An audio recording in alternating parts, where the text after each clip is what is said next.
नमस्कार साथियों, मैं हूं खुशबू और आप देख रहे हैं इंडियन क्राइम डायरी। दोस्तों, ये जो घटना है, जो कहानी है, मैं आपको सुनाने जा रही हूँ।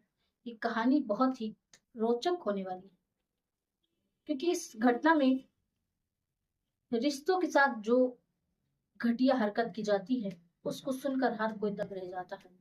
इससे पहले अगर आप चैनल पर नए हैं तो प्लीज चैनल को सब्सक्राइब कर लें, ताकि हमारा मनोबल बढ़ सके। और इस घटना को आइए पूरी विस्तार से समझते हैं।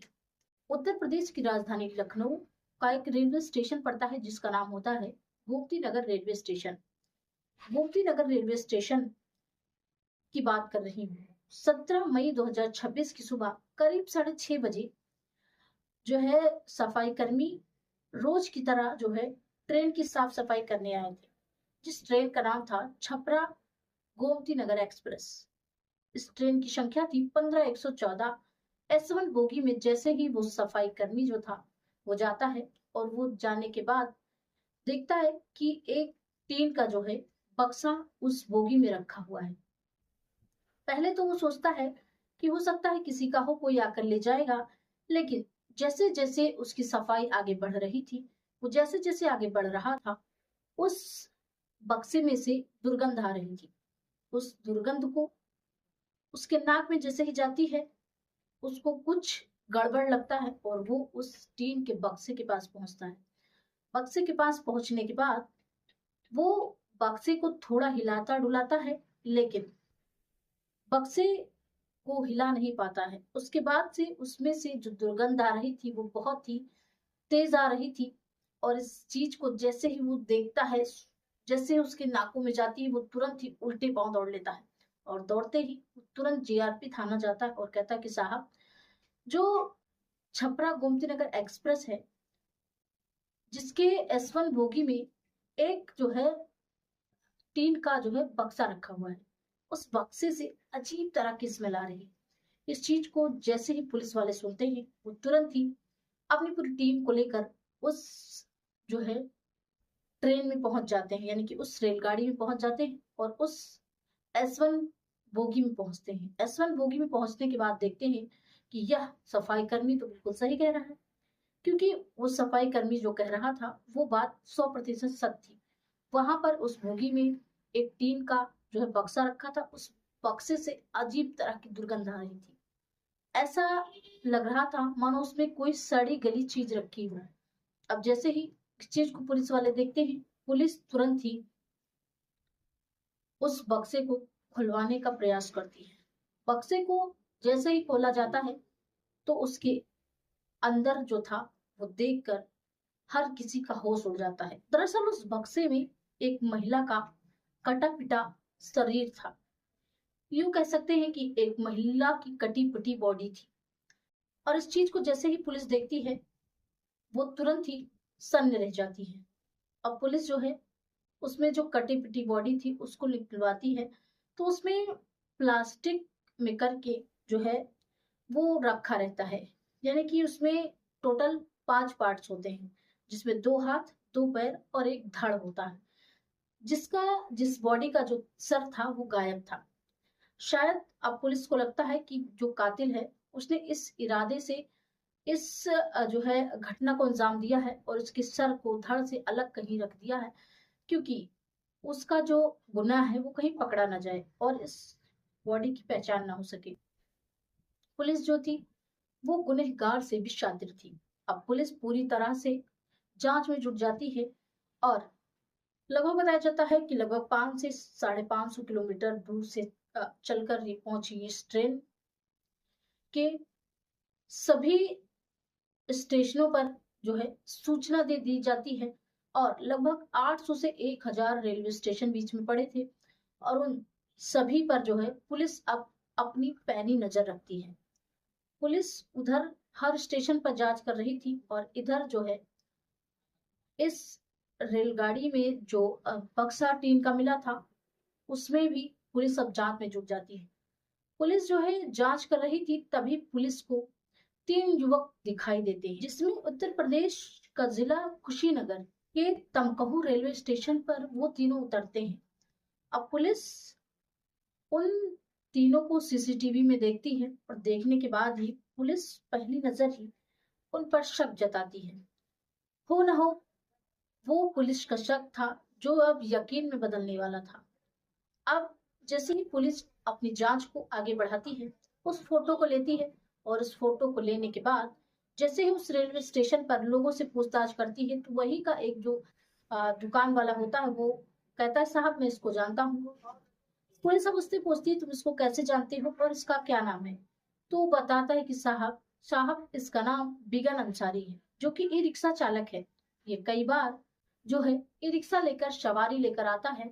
इसका नाम बिगन अंसारी है। अब पुलिस उससे और पूछती है, लेकिन वो कहता है कि साहब मुझे ज्यादा कुछ तो नहीं पता, लेकिन मैं इसे अच्छे से पहचानता हूँ, क्योंकि जिसको हम एक बार देख लेते हैं तो उसका चेहरा हमारे जो है आंखों में बस जाता है।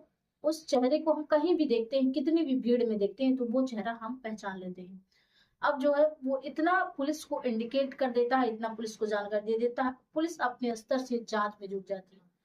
क्योंकि यूपी पुलिस बहुत ही होनहार होती है और वो पूरी तरह से अपनी लगन के साथ अपने काम में जुट जाती है और पुलिस को सफलता जरूर मिलती है। पुलिस जैसे ही लोगों को दिखाती है, फोटो पता करती है, तो उसी थाने में जो है पुलिस उस व्यक्ति की फोटो भी भेज देती है और जानकारी लेती है। वही जो पुलिस जो है थाने के आसपास के लोगों से पता करती है, तो आखिरकार वो जो व्यक्ति था, उन तीनों में से एक व्यक्ति जिसका नाम था बिगन अंसारी, वो आखिरकार उसका पता चल जाता है और पुलिस जो है अपनी टीम के साथ उसके घर पर पहुंचती है। उसके घर पर पहुंचती है और उसके दरवाजे को जैसे ही खटखटाती है, वो निकल कर आता है और जैसे ही वो निकल के आता है, पुलिस के हाथ में उसकी फोटो थी। अब पुलिस उसको देखती है और उस फोटो को देखती है। अब पुलिस जो है वो एक भी सेकंड नहीं लगाती है उसको पहचानने में, क्योंकि जैसा सेम फोटो में वैसा ही सेम वो सामने खड़ा था। और अब तुरंत ही पुलिस उसको जो है वहां से उठा लेती है, उससे पूछताछ के लिए उसको हिरासत में ले लेती है। हिरासत में जब पुलिस उसको लेती है, तो जो जो सच्चाई वो बताता है अपनी बेटी के बारे में, वो बताना किसी भी बाप के लिए शर्म की बात होगी। दरअसल ये जो है बिगन अंसारी कहता है कि साहब मैं जो है वो विदेश में काम करता था, विदेश में रहता था और मेरी टोटल 3 बेटियां हैं, जिसमें बड़ी वाली का नाम खुशबू, जिसमें मझली जो बेटी है उसका नाम नरगिस, और जो सबसे छोटी बेटी जिसका नाम सब्बा है। टोटल 3 बेटियां हैं और 2 बेटे हैं, यानी कि 5 बच्चे हैं मेरे पास, मेरी पत्नी है और मेरी लगभग 80 से 90 साल की माता जी है। अब वो बताता है कि जब वह विदेश में कमाता था, तो वो अपने परिवार को खुश देखना चाहता था, बच्चों को अपने आगे बढ़ता देखना चाहता था, क्योंकि हर पिता का सपना होता है कि अपने बच्चों को अच्छी से अच्छी शिक्षा दे, अच्छी से अच्छी चीजों को खिलाए पहनाए, ताकि कोई भी उनके ऊपर उंगली ना उठा सके।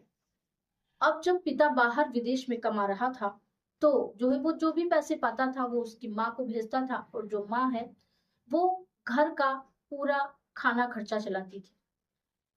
जिस माहौल में वो लोग रहते थे, उसी माहौल में यानी कि उसी गांव में एक लड़का रहता था, जिसमें उसकी जो बड़ी बेटी थी खुशबू। अब बड़ी बेटी जो है अपने ही गांव के एक हिंदू लड़के से बातचीत करने लगती है, क्योंकि जो खुशबू है वो मुस्लिम समुदाय से आती थी और जो लड़का था वो हिंदू समुदाय से था। अब जो है दोनों एक दूसरे से बातचीत करने लगते हैं और बातचीत करते करते उन दोनों का रिश्ता इतना गहरा हो जाता है कि वो दोनों अब शादी तक करने का फैसला ले लेते हैं।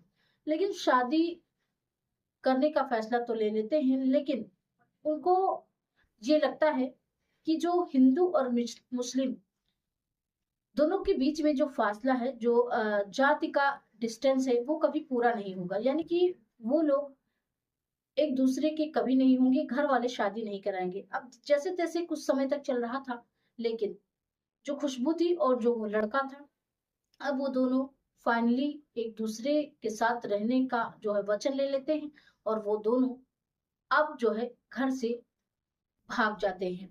भागने के बाद जब ये बात उसकी माँ को पता चलता है, माँ जैसे ही पिता को बताती है तो पिता बड़ा परेशान हो जाता है, बड़ा बेचैन होता है और वो कहता है कि बेटी ने हमारी नाक कटवा दी, जो है हमको बताना चाहिए था। लेकिन जो बड़ी बेटी खुशबू थी वो अपने प्रेमी के साथ उसके घर से फरार हो चुकी थी। धीरे धीरे समय गुजर रहा था और वो अपनी बड़ी बेटी खुशबू को ढूंढने का प्रयास भी उसने किया, लेकिन वो विफल रहा। अब बड़ी बेटी तो चली गई थी, बची थी दो बेटियां और दो बेटे। अब धीरे धीरे जो है समय गुजर रहा था। अब जो है जो माँ थी, यानी कि जो अब बिगन अंसारी की पत्नी थी, वो भी अब अपने पति बिगन अंसारी से कहने लगती है कि अब आप भी घर चले आइए, अपने देश में रहिए और यहीं पे कमाइए। और जो है बड़ी बेटी चली गई है, बड़ी बदनामी हो गई है और हमारी दो बेटियां और भी हैं। लेकिन इस चीज को जो है बिगन अंसारी बहुत ही ज्यादा सीरियस नहीं लेता। वो कहता है हाँ, थोड़ा बहुत और कमा लूं, 2-4 महीने में आ जाऊंगा। तभी धीरे धीरे जो उसकी मझली बेटी थी वो जो है अब जो है उसको भी एक हिंदू लड़के से प्यार हो जाता है। धीरे धीरे प्यार हो जाता है तो वो भी अब उस लड़के के कांटेक्ट में आ गई थी। अब दोनों का बातचीत जारी था और धीरे धीरे जैसा कि बड़ी बहन ने किया था सेम वैसा ही अब छोटी बहन भी कर लेती है, यानी कि उस हिंदू लड़के के साथ वो भी अपने घर से भाग जाती है, वो भी अपने घर से फरार हो जाती है। अब जब दूसरी बेटी का भागने का पता उसके पिता को चलता है तो पिता जो है पूरी तरह से टूट जाता है। उसके बाद जो माँ थी वो भी अब उसका भी रो रो कर बुरा हाल था कि दो बेटियां हैं, दो की दोनों बेटियां हिंदू लड़कों के साथ गायब हो चुकी हैं और पता लगाने पर भी उनका नहीं पता चल पा रहा है। इधर जो है अब जो माँ है वो अपनी जब सबसे छोटी बेटी थी सप्पा, उसके ऊपर पूरी तरह से निगरानी रखने लगती है। अब उधर जो पिता था बिगन अंसारी, अब बिगन अंसारी भी अपने देश आ जाता है और कमाने लगता है, ई रिक्शा चलाता था और अपने बच्चों को, अपने बच्चों की खुशी के लिए, देख रेख के लिए अब वो घर पर ही रहने लगता है। तभी जो है वो एक दिन रात में उसकी जो सबसे छोटी बेटी सब्बा थी वो फोन से बात कर रही थी और इतने में ही जो बिगन अंसारी था वो सुन लेता है और वो आता है, अपनी बेटी को समझाता है और कहता है कि बेटा, तुम्हारी दो बहनों ने तो ऐसा कर लिया है, मैं समाज में कहीं मुंह दिखाने के लायक नहीं रहा, लेकिन तुम पे मैं बहुत भरोसा करता हूँ, तुम सबसे छोटी बेटी हो, मेरी सबसे लाडली बेटी हो, तुम कभी ऐसा मत करना वरना हम लोग जीते जी मर जाएंगे। पूरी तरह से अपनी छोटी बेटी के सामने रोता है, गिड़गिड़ाता है और कहता है कि बेटा जो है तुम ही मेरी इज्जत का ख्याल रख लो, तुम कभी ऐसा कदम मत उठाना। लेकिन वही जो छोटी बेटी सप्पा होती है वो कहती है कि पापा ठीक है, आप परेशान मत होइए। वो अपने पिता को इस चीज के लिए आश्वासन तो दे देती है, लेकिन फिर धीरे धीरे वो बात करना शुरू करती ही रहती है, उसका बात करना बंद नहीं होता, यानी कि कम नहीं होता है। फिर एक रोज जो है पिता फिर से उसको देख लेता है बात करते और पिता फिर उससे समझाता है, उससे कहता है कि तुमने कहा था बात नहीं करूंगी, लेकिन आखिरकार तुम क्यों नहीं छोड़ रही हो, वो हिंदू समाज से है और हम मुस्लिम समाज से हैं, बड़ी बदनामी हो चुकी है, अब मैं कोई भी बदनामी बर्दाश्त नहीं करूंगा। इतने में ही जो शब्बा थी वो फोन काट देती है और अपने पिताजी से कहती कि आज के बाद वो बात नहीं करेगी।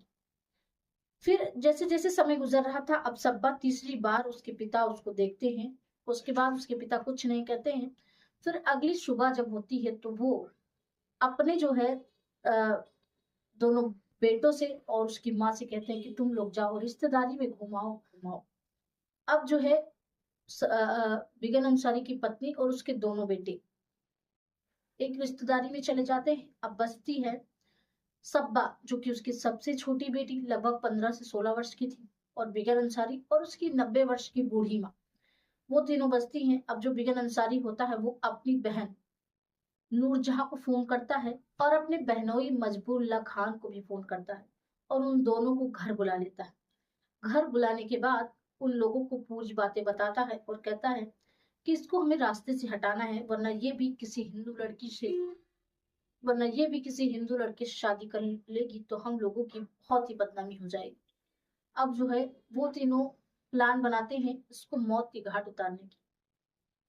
जानकारी के मुताबिक वो लोग एक जो है गड़ासा लाते हैं और उस गड़ासे से इस शब्बा के ऊपर कस के वार कर देते हैं। सब्बा जब तक ये देख पाती कि वार किसने किया है वो तुरंत ही गिर जाती है और मौके पे उसकी मौत हो जाती है। अब ये जो तीनों थे, ये तीनों उसके जो है बॉडी को अलग अलग हिस्सों में काट लेते हैं, यानी कि दोनों पैर अलग कर लेते हैं, दोनों हाथ अलग कर लेते हैं, उसका सर अलग कर देते हैं और धड़ जो है उसको अलग कर देते हैं। अब वो टोटल उस बॉडी के 6 पार्ट्स बनाते हैं और 6 पार्ट्स में से उसका जो सर था उसको वो लोग ये प्लान बनाते हैं कि अगर हमने सर के साथ ही इसको रख दिया तो जो है सर से उसकी पहचान हो जाएगी और जो है हम लोग पकड़ जाएंगे। लेकिन कहते हैं कि अपराधी कितना भी शातिर क्यों ना हो, लेकिन वो पुलिस से कभी बच नहीं सकता, क्योंकि पुलिस के पास ऐसे ऐसे जो है लोग होते हैं, ऐसी ऐसी सोच होती है, इतनी समझदारी होती है कि पुलिस किसी को भी बख्शती नहीं है। वो अनजान लोगों को पकड़ती नहीं है और जो आरोपी होते हैं उनको कभी बख्शती नहीं। अब वो लोग एक जो है पॉलीथीन लेते हैं, पॉलीथीन में उसके दोनों हाथ, दोनों पैर और उसका धड़, उन सभी को लपेटते हैं। लपेटने के बाद वो लोग एक बक्सा लेते हैं, टीन का बक्सा जो आता है उसको लेते हैं, उसको उस बॉडी को उस बक्से में रखते हैं और बक्से में रखने के बाद, क्योंकि जो मृतिका का जो पिता था बिगन अंसारी, उसके पास ई रिक्शा तो पहले था, वो लोग ई रिक्शा में उसको रखते हैं और उसका जो सर होता है, उस लड़की का सब्बा का जो सर होता है, उस सर को वो लोग जो है अपने गांव के पास ही एक तालाब में फेंक देते हैं, जिससे उनको ये लगता है कि सर और धड़ अलग रहेगा तो पहचानना मुश्किल होगा। अब वो लोग ई रिक्शा पर रखते हैं, ई रिक्शा पर रखने के बाद वो लोग पहुंच जाते हैं स्टेशन पर। स्टेशन पर पहुंचने के बाद वो लोग, ये जो ट्रेन थी छपरा गोमती नगर एक्सप्रेस, इस ट्रेन में वो लोग S1 बोगी में इसको रख देते। रखने के बाद वो लोग जो है तमकहू रेलवे स्टेशन पर उतर लेते। जब वो लोग उतर रहे थे उस टाइम का CCTV फुटेज जो था वो उन लोगों का जो है कैद हो गया था और उससे पहले वो लोग जिस बोगी से होकर आए थे उस बोगी में भी CCTV लगा था। अब ये सारा कैप्चर हो जाता है और पुलिस जो है उसी CCTV के माध्यम से उन तीनों आरोपियों तक पहुंचती है और पहुंचने के बाद जो है बिगन अंसारी से जब पूछताछ करती है तो बिगन अंसारी ने ये बताया जो मैंने अभी आपको सुनाया है। वो कहता है कि साहब, मैं जो जमाना था, समाज था, उसकी बदनामी के डर से मैंने अपनी बेटी के साथ ऐसा जो है किया है, क्योंकि मुझे डर था कि कहीं मेरी ये तीसरी बेटी भी किसी हिंदू लड़के के साथ भाग जाएगी तो मेरी बड़ी बदनामी होगी। अब जो है पुलिस इन तीनों आरोपियों को गिरफ्तार कर न्यायालय के समक्ष पेश कर देती है। वहीं कुछ लोगों का कहना था कि अगर ये पिता जो थे वो अपनी बेटी को प्यार से समझाते तो हो सकता था आज वो बेटी जिंदा होती, उनका परिवार सुरक्षित होता। और वहीं जो 2 बेटियां भाग गई थी उन बेटियों के बारे में अभी तक कोई पता नहीं लग पाया था। अब आप सोचिए कि एक पिता जिसने समाज के डर से, लोगों के ताने से के डर से, सिर्फ और सिर्फ लोगों के ताने के डर से, लोगों समाज के डर से, और लोग 4 तरह की बातें करेंगे उनके डर से ही अपनी 16 वर्षीय बेटी को मौत के घाट उतार कर इस तरीके से टुकड़ों टुकड़ों में बांट दिया। इस कहानी का उद्देश्य किसी को परेशान नहीं करना है, किसी को दुखी नहीं करना है, बल्कि आपको सचेत करना है, आपको जागरूक करना है। ये कहानी आपको कैसी लगी हमें कमेंट बॉक्स में जरूर बताएं। आप अगर चैनल पर नए हैं तो चैनल को प्लीज सब्सक्राइब कर लें, जिससे हमारा मनोबल बढ़ता रहे। मिलते हैं किसी और वीडियो में, तब तक के लिए जय हिंद, जय भारत।